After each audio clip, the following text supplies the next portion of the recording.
New York সফরের প্রথম দিন কয়েকটি বৈঠকে অংশ নিয়েছেন প্রধান উপদেষ্টা ডক্টর মোহাম্মদ ইউনূস।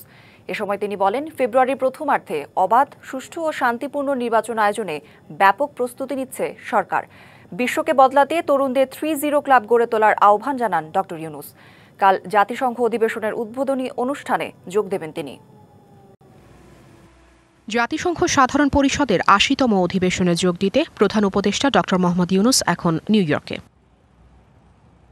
সোমবার জাতিসংঘ সদর দপ্তরে social business, youth and technology শীর্ষক এক বৈঠকে মূল প্রবন্ধ উপস্থাপন করেন ডক্টর ইউনূস।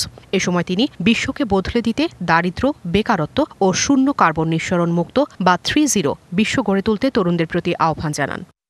আমি বুঝি নির্মাণের শিল্প, সালাম স্টিল বোঝে ডিউরেবিলিটি। সালাম স্টিল, মোস্ট ডিউরেবল স্টিল।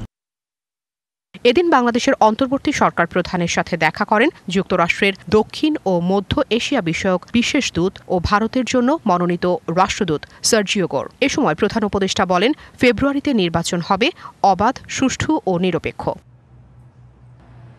এছাড়া জাতিসংঘ সদর দপ্তরে এক অনুষ্ঠানের ফাঁকে প্রধান উপদেষ্টার সাথে সাক্ষাৎ করেন বেলজিয়ামের রানী ম্যাথিল্ড ও যুক্তরাজ্যের সাবেক প্রধানমন্ত্রী গর্ডন ব্রাউন।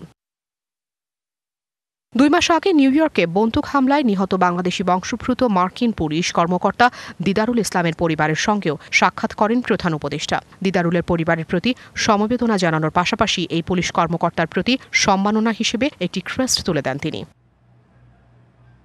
বুধবার জাতিসংঘ অধিবেশনের উদ্বোধনী অনুষ্ঠানে যোগ দেবেন প্রধান উপদেষ্টা। ভাষণ দেবেন 26 September. Afrin Anwar, DBC news, Dhaka.